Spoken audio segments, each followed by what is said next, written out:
Mä olen Jismal ja täällä on nyt sitten erikoisvieraanani yksi katsojistani. Ää, ja olen käskenyt hänen tehdä pari kysymystä minulle ja nyt sitten te katsojat saatte kaikki tietää vähän musta ja sitten tälleen pelimäistä tietoa, joten ole hyvä, esittele itse ja sellainen. No, mä oon siis YouTubessa, mut niinku Ihkvov on mun kanava. Ja mä teen vähän mitä kaikkea nyt. Vähän Joo, random videot ja tällaista. Ja joo, sitten mua yleensä kutsutaan Ododudes muuten netissä. ok. No, hauska tavata, Juu. joten ole hyvä. Joo, ootko hankkinut ton Duke Nukem Foreverin? En ole hankkinut. Mä katoin sitä öö, vähän aikaa sitten. Mä oon siis pelannut kyllä, kun mä nyt olin joku ihan pikkupoika, niin jotain kavereiden luona pelasin sitä joskus. En oo ajatellut ostaa, tota, mutta se on sitten vaan siitä, että mä oon niinku sitten niiden olihan se ihan sellainen hieno, mutta sitten mä oon kuitenkin näiden old school niin Duke Nukemien fani, että se ei ole sitten ihan mulle, mutta on se silti ihan siistin näköinen peli. Joo, se on siistin näköinen, mut mä en niinku ymmärrä, että sitä on niin paljon haukuttu. Joo, siinä on siis mä nyt katoin, kun sitä tota, FFSTVllä, niin sitä niinku arvosteltiin. Kuitenkin pelattiin, niin siinä on siis grafiikat niinku vähän, niinku varsinkin niinku nykyajan peliksi ne on vähän niinku alatasoiset, mutta muuten se on niinku pelillisesti ihan hyvä. Ja sitten siinä on alku vähän sellainen tylsä, että sä et saa vielä siinä alussa oikein niinku tehdä mitään. Mutta siinä on kaikkea muuten siistiä, että ihan sellainen OK-pelin näköinen, mutta ei ihan mulle. Joo.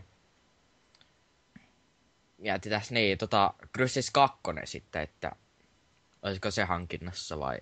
Öö, Crysis 2, mä niin mietin Crysis 2, ihan niin kuin mä ajattelin, että ostanko mä Portal 2 vai Crysis 2, niin mulla on siis Crysisilta, niin, tai siis samalta tekijältä, niin on monta kertaa Timesplitterissä ja pelannut, ja mä ajattelin, että Crytekin nämä pelit, tai entisen sen, en nyt muista mikä se nimi oli silloin, kun se teki Timesplitterissä, mutta kuitenkin niin ajattelin, ja mä oon kattonut siitä Let's Playtä, todella hieno peli, mutta mä oon silti Portal 2 mieluummin ostamassa. Joo, siinä Crysis 2, kun siinä on niitä, että maksimii täällä niinku puolustus ja tällaista, Joo, niin siitä on niinku poistettu se, olikohan nopeus ja voima. joo, joo, Ei kun se oli puolustus ja voima on niinku poistettu. joo. Niin sä Mä, et voi hyppiä yhtään korkealle.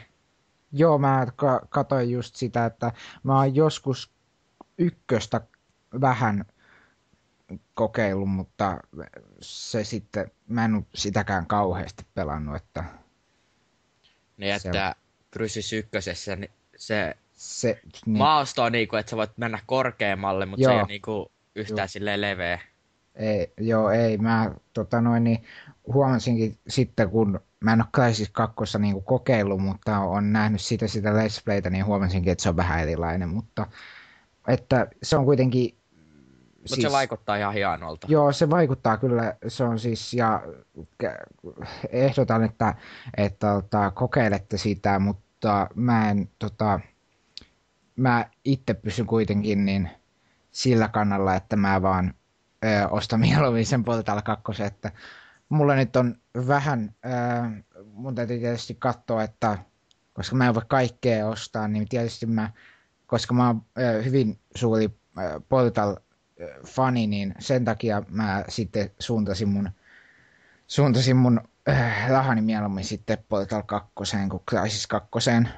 Niin se Että voi olla vähän niissä niin, tehoissakin. mä en ole siitä vielä niin kuin, kun mä oon Crysisia vaan niin vähän pelannut, niin mä mieluummin sitten käytän tämmöisen tutumpaan sarjaan, tai no Niin, sarjan, mutta kuitenkin. peräti kaksosainen sarja. Joo, niin. Niin sit seuraavaksi, et, no niin, mitä mieltä, tai ootko pelannut Vovia? Olen pelannut Vovia. Mä pelasin Vovia viimeksi joku ympäripyöreästi yksi ja puoli vuotta sitten. Että, tai no oli se melkein kyllä yksi, no en mä tiedä, ympäripyöreästi 2 vuotta sitten. Mutta mulla jäi sitten siihen, kun tuli, mä venasin Kataklysmia todella kauan. Ja sit mä huomasin, että joo, että se on hieno peli, mutta se muutti sitä niin paljon, että mä en sitten nauttinut siitä yhtä paljon kuin kun mä aloitin vasta tuolla Lich Kingillä. Mä tiedän, se on vähän, mutta kun mä en periaatteessa voinut sitä aikaisemmin aloittaa, kun ei mulla niinku, en mä ollut saanut mahdollisuutta niin aikaisempiin peleihin, niin mä sitten aloitin sillä 3. osalla ja sitten se niin paljon teki sitä erilaista, että se ei vaan sitten Niin se enää siinä Wrath ollut of mulla. the Lich Kingin lopussahan se muutti aika Joo, paljon jo sitä. niin, joo. Että se oli sitten aika niin, joo, se oli sitten niin erilaista ja sitten ei mulle enää tullut se sellainen luonnollisesti mä pelasin, silloin kun mä pelasin Wrath of the Lich Kingia, mä pelasin sitä todella paljon. Niin, Ja se oli siis Vovi on todella hyvä peli, siis aivan todella mahtava peli, mutta nyt en enää ole pelannut, mutta olen pelannut kyllä ja pidän pelistä. niin eli se oli niinku aika monelle, että nyt sitten ei voi Joo, enää nauttia, kun se joo on niin helppo. monet tuli mukaan ja monet lähti, että se on sellainen, Niin, kun siitä yritettiin just tehdä, miten just sanottiinkin, että yritettiin tuoda uudenlaisia pelaajia Voviin mukaan, semmoisia, jotka että vähän, yksinkertaisempi niin, niinku joo, ja sitten se tietysti violotti siitä sitten paljon tämmöisiä niin kuin sanoisin, hardcore. hardcore-pelaajia pois tästä. Ja en mä nyt ollut ihan hardcore-pelaaja, mutta silti se tuntui niin paljon erilaiselta, että se vähän niin kuin loppui siihen. Ja sitten siinä oli tietysti myös semmoinen homma, että mulla ei sillä kohtaa ollut enää varaa oikein pelata Vovia, kun siinähän se on siis kuukausimaksu, tai mikä se oli, oliko se Kuukausimaksullinen peli. niin kuukausimaksullinen peli, joten mulla siinä kohtaa oli sellainen meni vähän tiukaksi, että muuten, No mä oon nyt pelannut sit ihan vanillasta asti, joo, eli siitä alkuperäisestä sit joo, lopussa. Ja mä oon nyt aloitin nyt taas uusiksi. joo. Ostin aikaa.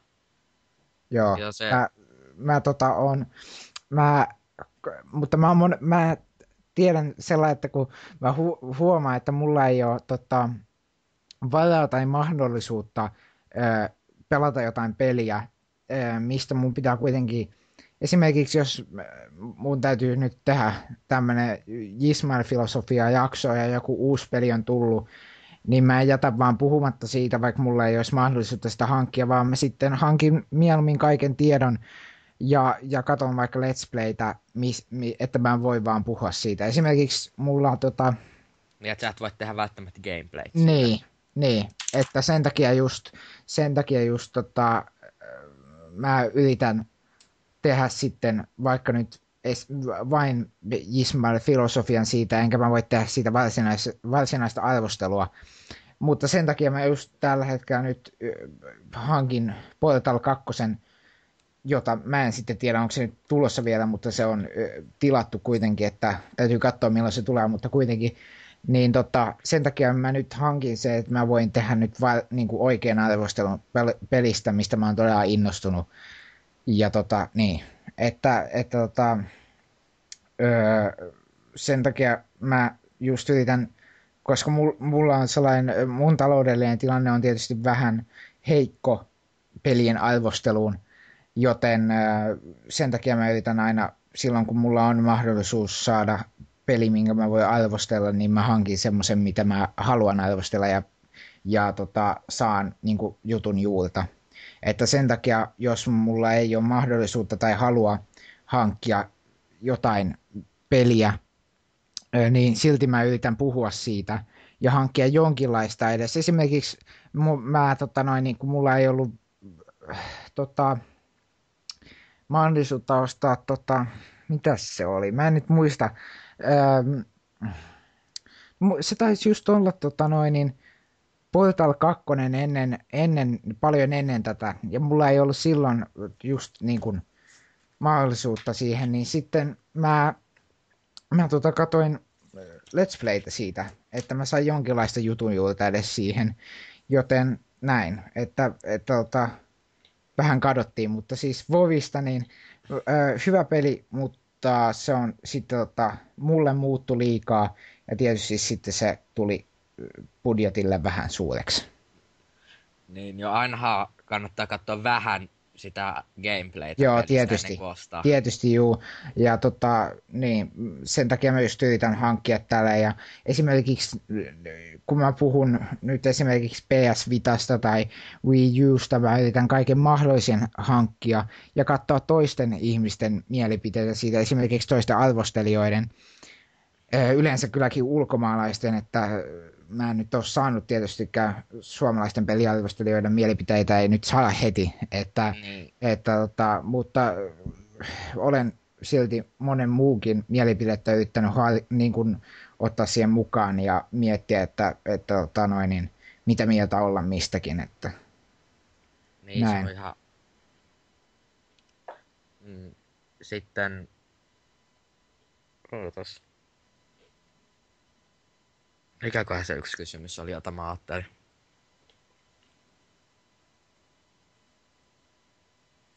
Niin. Onko oikein, jos sä omistat jonkun pelin? Joo. Sitten se menee rikki ja sit sä varaitat sen uusiksi, niin onko se oikein? Siis, sanotko vielä, mä en sanonut tuosta lopusta selvää, siis jos mä Jos sulla on joku peli ja se menee rikki, niin. Ja sit sä varetat uudet, niin onko se sitten... Mun mielestä siis se ei ole väärin, että se on, mä oon niinku sen kellan jo ostanut ja sellainen siis mä yritin mä pelasin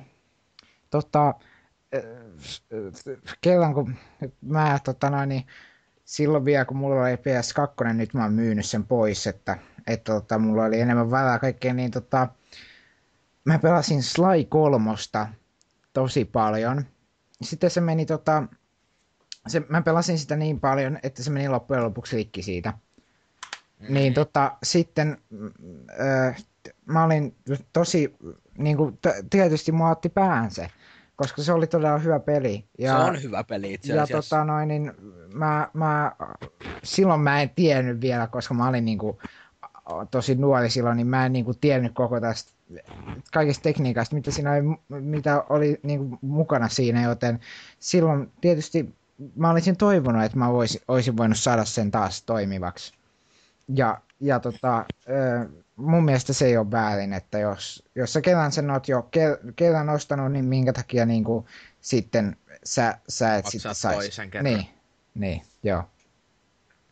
Ja niin sitten se on munkin mielestä niin yleinen, jos se katsottaisiin niin kuin yleisesti vaan kaikkea, mitä nyt sanotaan piratismiksi, niin mun mielestä niin se ei ole niin vakavaa mulle, että se ei ole mun mielestä niin kuin minkään sortin varastamista.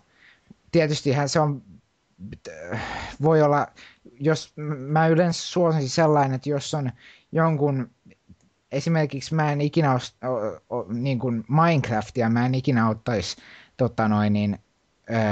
niin kuin piraattisella tavalla lataisi, koska mä tiedän, että se on melkein yhden ihmisen voimin aloitettu ja mä haluan tukea sitä, Niin se mutta vähän riippuu niin, kans, että onko pienempi firma niin, kyseessä. että jos mulla nyt on esimerkiksi Valve, niin mä nyt en usko, että niitä häiritsee, jos mä yhden kerran lataan Half-Life 2. Se on aivan totta. Niin, Se on vähän Blizzardilla sama juttu. joo. Ja oikeastaan kun mulla ei ollut Vovi-aikaa, yhdessä kohtaa tuli tästä mieleen, niin mä vedin private-servereillä vähän aikaa, mutta ei se mun mielestä niin kuin, ollut väärin, koska, Niin joo, mäkin pelannut niin, piraattiservuilla. koska kyllä sitä nyt, siis mä luulen, että kun Blizzard nyt on varmasti yksi tuottoisimmista pelifirmoista, niin kun Voviakin niin paljon ihmisiä pelaa, ja se on kuukausittainen Oiskohan ollut maksu, joku, niin, onkohan se 14 miljoonaa nykyään? en nyt luule, että niitä häiritsee, jos mä vähän aikaa pelaan privaattiservulla, niin mun mielestä se sitten valittaminen peleissäkään ei, ei ole väärin. Ne, jos sä oot siis kerran ostanut se. Niin, just, joo. Ja, Onhan se tietenkin väärin, jos sä et ole edes hankkinut koko peliä. niin, joo.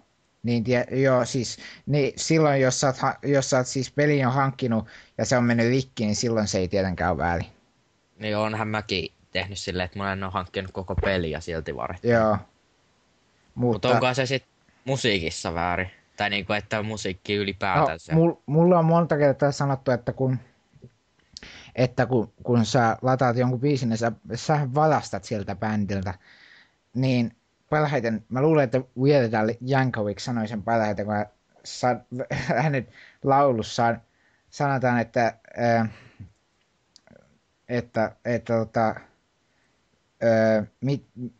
älä varasta rahaa artisteilta kuin minulta. Miten minulla muuten on varaa täyskultaisiin maastureihin. Niin mä just ymmärrän sen, että mä luulen, että niillä ei, ja sekin, että jos mulle on väitetty, että jos kukaan ei enää maksa siitä, niin, niin kuka sitten enää tekee musiikkia? No ekakin homma on se, että kaikki nyt ei lataa sitä laittomasti, eikä sitten nyt sellainen, se on niin suuri ongelma. Mutta tokas on se, että eikö musiikkia kuuluisi tehdäänkö musiikkia vain rahasta? Ja tietysti se on järkevää, että sä saat jonkun, tietysti sun kuuluu saada palkka sun luovuudesta ja näin, mutta mä luulen, että mitään pienemmänkään luokan omaa artistia ei taida haittaa, jos mä yhden biisin lataan ilman, että mä maksan sen. Tietysti jos se on joku pienempi ja mä todella pidän sen musiikista, niin mä vaivaudun tietysti ostamaan niin se on levyn. myös siitä, että Niin. kun on niitä true-fanejakin, että Niin. niiden on ihan pakko saada vaikka munakarvat niiltä. Niin, justiinsa kun mä joskus vielä, nykyään mä en kuuntele enää sen tyylistä hip-hoppia, mutta kun mä olin joskus tosi nuorena Fintelligenssin fani, niin mä pidin yhdestä biisistä niin paljon, että mä menin ostamaan sen levyn. Niin sellainen, mä ymmärrän jo silloin, että sun kannattaa, jos sä oot oikeasti niin kuin sellainen, mä kuuntelin sitä biisiä koko ajan, kun mä sain sen levyn. Ja radiosta mä koko ajan odotin, että se tulisi, niin silloin mä ymmärrän, että sä ostat sen levyn, mutta se ei haittaa, jos sä niinku kerran lataat sen, että mun mielestä se on, että koko tää kysymyksen loppukokoelma, että mun mielestä se ei ole suuri vääryys. Ei se ole suuri, mutta on sekin tietenkin väärin. Tietysti siinä on, mutta se, jos sä niinku kerran vähän teet sen, niin mä en ota sitä niin vakavasti. Että jos sä koko ajan niin kun otat sitä, niin silloin tietysti se on tietysti vakavempaa, mutta jos sä otat niin kun, kerran tai kaksi sitä, niin ei se nyt ole, mun mielestä se on niin vakava. Niin. Sitten hei, häiritseekö sinua, jos pelissä sanotaan jonkun hahmon nimi ja sit siinä perässä lukee trademark? Jo, periaatteessa joo. Koska mua se häiritsee Mua, aika paljon. mua häiritsee se peleissä, mutta se mä ihmettelen sitä monesti, koska miten sä voit trademarkata jonkun nimen? Niin, Siis sellainen, jos vaikka nyt jonkun nimeksi laitettaisiin Duke Nukem, niin miten sä voit trademarkata periaatteessa jonkun nimen? Ja niin kuin esimerkiksi Duke Nukemissa, jossa on trademarkki, mä oon nähnyt sen esimerkiksi Harry kannessa. Potterissakin on. Harry Potterissakin on, niin sellainen mun mielestä se häiritsee. Mutta sellainen on oikeastaan, tää ei ole nyt hahmon nimestä, mutta sarjakuvissa, kun joskus todella harvoin, kun mä oon esimerkiksi, mä ajattelin tehdä videon vähän aikaa sitten sarjakuvan arvosteluvideon, koska mulla on hyvin suuret kokoelmat Aku Ankkan taskukirjaa. Ja mä oon suuri Ankka-fani, mutta kuitenkin niin mua oikeastaan välillä kiinnostaa se, että siellä kun on esimerkiksi jonkinlainen keksintö tai tuote, niin se on trademarkattu. Niin se mua kiinnostaa, että tarkoittaako se silloin, että mä en oikeasti voi käyttää sitä nimeä, jos se joskus sarjakuvassa on trademarkattu, vai onko se tehty vaan niin kuin tällainen Niin. taiteellisesta vapaudesta, mutta joo, yleensä mua häiritsee. Niin sitä mä järkytyin, että vaikka jossain Tales of Monkey Islandissakin on. Joo, että mulla niinku se tuntuu jotenkin, tai siis se niinku, jotenkin se rikkoo sitä tarinaa, että jos mulla nyt on, ei siis sitä puheessa, mutta monessa pelissä, jos mulla on subtitlet päällä, niin siinä tietysti se trademarkataan siinä, niin sit se vähän niinku herättää sua siitä tarinasta, Niin että just. se ei niinku sitten mene luonnollisesti. Että sä et välttämättä huomioi sitä ja sitten kun se TM siellä pienellä Niin, näkynyt. joo. Sitten. No.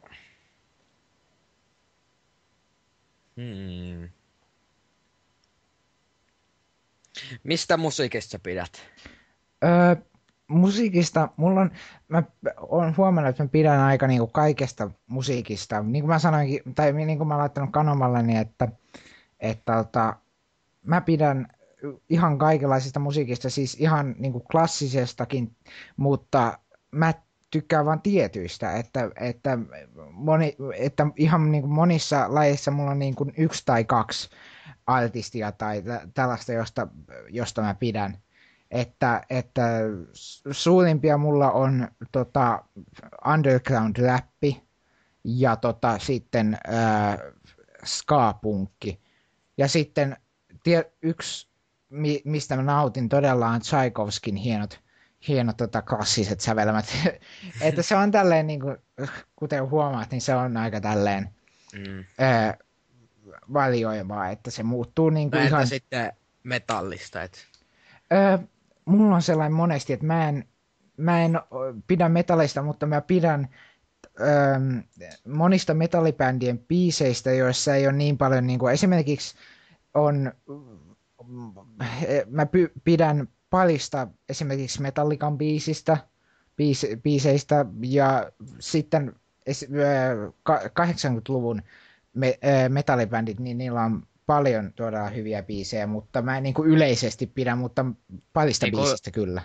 Vaikka jotain rauhallisempia tai tällaista. Joo, siis niin kun, jos niissä on esimerkiksi mitä mä nyt Metallicalta voisin mainita, niin Nothing Else Matters on todella hieno. Ja en mä tiedä, onko se ihan metallia, mutta Led Zeppelinillä on todella niin kuin, hyviä biisejä kanssa. Led Zeppelin taitaa olla jotain rockia. Joo, mä ajattelinkin, että se ei ole ihan sellainen raskasta metalliksi, mutta kuitenkin. Niin, että on ihan paljon kyllä hyvää. Joo, itse kuuntelee jotain trash metallia tai tällaista. Joo, kyllä mäkin siis, mulla on pari kaveria, jotka todella paljon pitää metallimusiikista, niin kyllä siis mä pystyn kuunnella ihan niin kuin jotain trash metallia esimerkiksi pystyn ihan kuuntelemaan paljon ja kyllä mä siis ihan niin kuin Screamoon asti, niin kyllä niilläkin on ihan niin kuin hyviä biisejä. Ja niissä on esimerkiksi hyviä sanotuksia monesti. Niin. Kyllä ihan metallikin menee. Ja, no mitä mieltä sä oot ruotsalaisista? Ruotsalaiset. Ähm, no mä kannatan pakkoruotsin poistoa. Mulla ei ole mitään ruotsalaisia vastaan, se on todella hieno kansa. Ää, Valitettavasti mä en ole ikinä Ruotsissa käynyt. Ää, Mä ajattelen, että jos Suomen valtio tekisi monta asiaa niin kuin Ruotsin valtio on tehnyt, niin meillä voisi olla hyvinkin edistynyttä tämä. Mutta Ruotsalla tietysti pakko Ruotsi mulle on vähän pakko pullaa, mutta kielenä se on siis ihan, koska mä pidän kielistä, mä opiskelen aika monta kieltä, niin ruotsi on ihan sellainen mukava kieli mutta mä en vaan kannata pakkoruotsia sen takia, koska siinä ei ole valintaa. Että muuten siis Se joku Venäjä voisi olla järkevämpi itse niin asiassa. siis just mä tarkoitan sitä, että Itä-Suomessa sä et tuu varmaan kauheasti, tai sä tuut tietysti paljon enemmän tarvitsemaan niin kuin esimerkiksi Venäjää kuin Ruotsia. Ja tietysti se olisi paljon parempaa, että sä voisit valita sen paikalle jotain, mistä sä oikeasti pitäisit. Niin. Että ei mitään varsinaista kansaa vastaan, mutta pakkoruotsia vastaan mä kyllä olen. No itellähän oli sillä, että mä löysin hyvän bändin. Sitten mä katsoin Wikipediasta, että siellä oli ruotsalainen. Sitten mä sanoin kavereille, että mä kuuntelen yhtä bändiä. Ja sitten ne kysyi mistä maasta mä sanoin ruotsalainen, niin ne rupes nauraa ihan täysin. Just, mutta kyllähän sitä siis Ruotsissakin on kyllä niin kuin, siis jos nyt musiikista puhutaan ruotsalaisista, niin kyllä siellä on siis esimerkiksi suomenruotsalainen tämä Ledlama on todella hyvä läppäri. Ja kyllä siis siellä on ihan niin kuin muissa kaikissa Pohjoismaissa, kun mullekin on sanottu, että muut Pohjoismaiset kanssa, esimerkiksi norjalaisia on mulle haukuttu, niin siis aivan mahtavia bändejä. Ja Norjastahan tulee aivan siis todella hyviä metallibändejä. Niin se on vähän siitä myös, että miksi minä kielen hänelle laulaa, että en mä Niin. kuuntelisi ruotsalaista laulua. Niin, se kuulostaa tietysti vähän epäuskottavalta, mutta tietysti, niin, no joo, se on kyllä totta, että mä oikein niinku, se ei niinku kielenä oikein sovi lauluun. Mä en tiedä miksi, Että mutta enkuks olisi niinku joo, niinku ylipäätänsä kaikissa enkuks, niin olisi ihan järkevääkin. joo. No, onko sulla vielä yhtä nopeata kysymystä, niin mulla olisi tässä suunnilleen 2 minuuttia vai aikaa, niin vielä tämmöistä pikasta. Borderlands. Borderlands yleinen mielipide. Niin. En ole ikinä pelannut. Mulla on ainoa Borderlandsista, silloin kun mä näin, mä en tiedä tuliko enää tilttiä silloin. Mä näin Borderlandsin tiltistä ja se oli todella siisti. Mä pidin siitä niin kuin, vähän sarjakuvamaisesta tyylistä. Ja ainoa mitä mulla on tietoa siitä on tiltin arvostelu ja sitten Artemiksen mahtava arvostelu. Että... Monihan niinku kyseenalaistaa just sitä grafiikkaa, mä en ymmärrä miksi. Mä itse niin nautin siitä. Se on samanlainen kuin just esimerkiksi tuossa The Simpsons videogameissa, niin siitäkin, se mulla olikin, niin PS2, niin kyllä siis haluaisin kokeilla, mutta niin en ole päässyt kokeilemaan. Niin, sehän on... Niin. Nykyään se on joku 20 vissiin. Joo. Ja ne, jotka omisti se Game of the Year Editionin, niin sai sen Duke Nukem Forever demonkin. Joo, no se on hyvä. Meillä taitaa nyt loppua niin aika, mutta kiitos näistä kysymyksistä.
valitettavasti äänitys meni tuossa kohtia katki, mutta kiitos Ododudelle vielä kysymyksistä ja minä olen Jismel ja minä kuittaan. Hei hei.